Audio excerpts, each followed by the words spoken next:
Hello, awesome artists. Let's draw a landscape. So this is going to be our window that we're looking out of. So what view are we going to see out the window? It is winter time, so I'm going to be drawing a winter scene.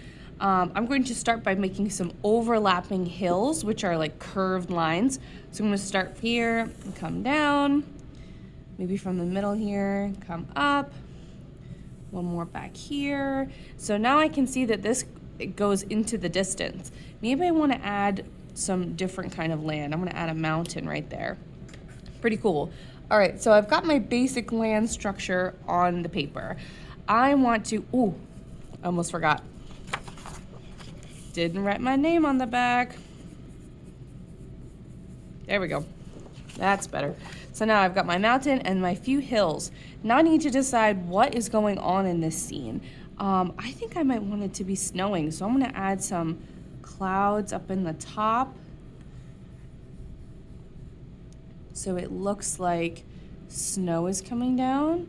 And I'm going to just draw small little stars, kind of star shapes, which are going to be my snowflakes. And I can always add more later.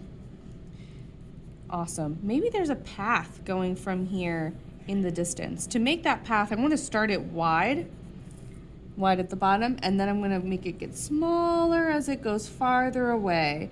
So it looks like the path is fading into the distance. Kind of like that. And maybe right here there's a house. So the path is like something to go to. Otherwise it's just randomly going into the distance here. Ta-da! Now we've got our house, and the house needs a door, and it needs a window, and it needs a chimney. So I'm really adding a lot of details here, and that's awesome. I think the more interesting you can make it, the better your picture will look. All right, as you can see, I've gotten started on the Sharpie, and I'm getting there. I feel like I've got a pretty good start, but there might be some more details I could add to this picture. I think I want to add a snowman down here.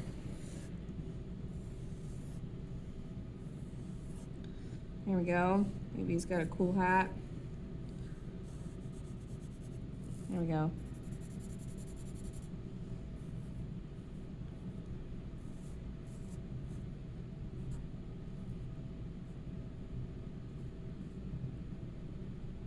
Awesome.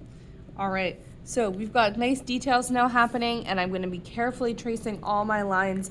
Then we can use watercolor paint to start filling in some of these spaces. So we have a nice colorful background picture.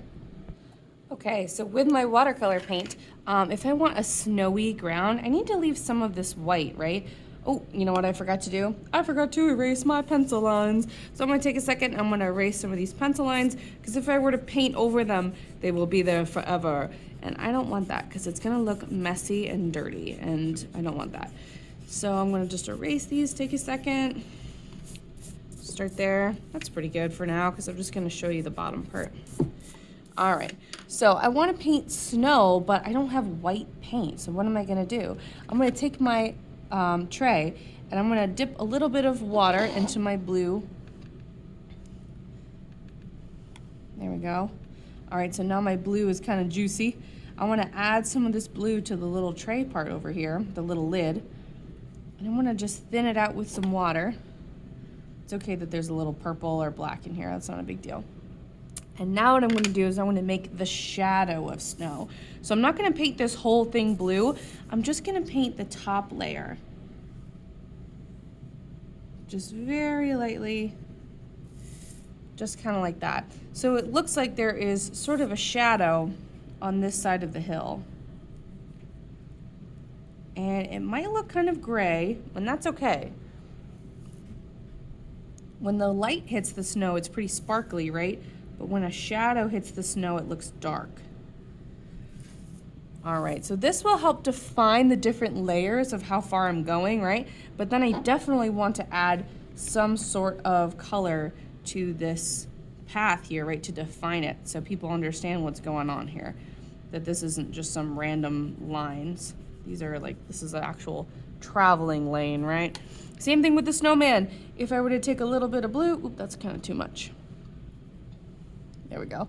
A little bit of blue, on my tray and just do the side of my snowman, it would look like they are more 3D. So I'm just adding a little bit of a shade here. Nice. All right. Maybe with the house too. The roof can be darker, and then there'll be like a shaded spot like that, so it looks more three-dimensional. Yeah, so this will give you some depth to your painting, but don't forget you want to add as much color and as much detail as possible. Maybe in this mountain I'll add a little bit of blue. I can mix some of this purple over here with the blue, and I can add that color in there. So notice how I'm not mixing in my paint tray, I'm mixing on my dish. So I'm going to dab, dab, dab, mix, mix, mix. And then I can clean my brush off in the water, dab, dab, dab, mix, mix, mix. And then I can add more.